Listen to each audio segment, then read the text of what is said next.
Friends, welcome back to my channel. मैं numerologist Bharti Ranjan आज फिर आपसे मिलने आई हूँ एक नए टॉपिक के साथ। आज हम बात करने वाले हैं रिलेशनशिप सेक्टर के बारे में।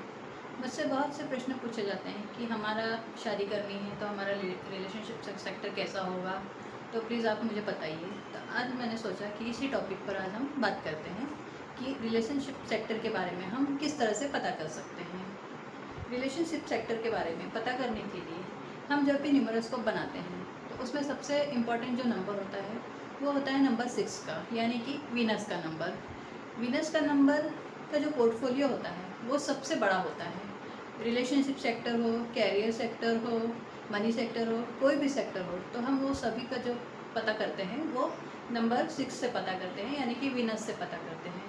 जब हम किसी की भी डेट ऑफ बर्थ चेक करते हैं तो उसकी डेट ऑफ बर्थ में और न्यूमरोस्कोप में अगर नंबर 6 अवेलेबल नहीं हो तो हम बोल सकते हैं कि उस इंसान का रिलेशनशिप सेक्टर जो है वो वीक हो सकता है।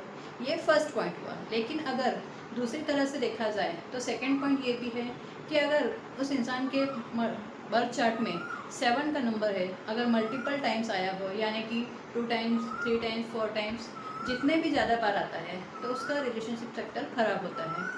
थर्ड पॉइंट, अगर उसके इसमें ड्राइवर कंडक्टर का जो कॉम्बिनेशन है वो भी एंटी बेटा हो, यानी कि 18, 81, 28, 82, 36, 63, 44, 88, 77, 99, अगर इस तरह के कॉम्बिनेशन हो तो मैं 100% बोल सकती हूँ कि इस इंसान का रिलेशनशिप सेक्टर जो है वो ख़राब होगा या वीक होगा।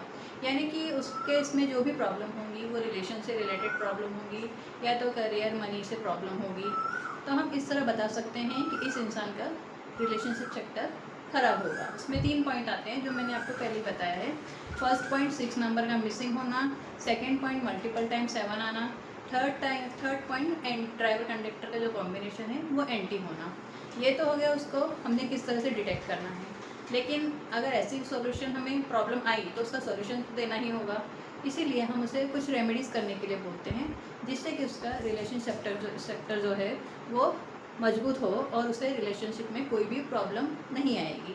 तो इसमें हम फर्स्ट टाइम बताते हैं कि उसे गोल्डन स्टेप की वॉच पहननी चाहिए जिससे कि उसका रिलेशनशिप सेक्टर जो है वो मजबूत होगा। और सेकेंड पॉइंट, उसे फ्राइडे वाली रेमेडी करने के लिए बोलते हैं, जो कि फ्राइडे के दिन जाकर किसी भी अंधहीन या हैंडीकेप को वाइट वस्तु का दान करे जिससे इसका रिलेशनशिप सेक्टर अच्छा हो सकता है। अगर ये 3 ही पॉइंट किसी के डेट ऑफ बर्थ में और न्यूमरोस्कोप में हमें मिलते हैं तो मैं 100% बोल सकती हूँ कि उसके रिलेशनशिप में प्रॉब्लम आएगी और उसका सॉल्यूशन भी देती हूँ जिससे कि उसकी रिलेशनशिप सेक्टर ठीक हो जाता है। लेकिन उसने रेमेडी भी अच्छी तरह से करनी चाहिए।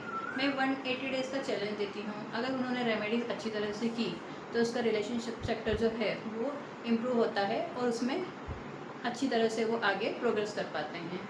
अगर आपको मेरे ये वीडियो ठीक लगे तो इसे लाइक कीजिए, शेयर कीजिए और सब्सक्राइब कीजिए। Thank you so much. God bless you.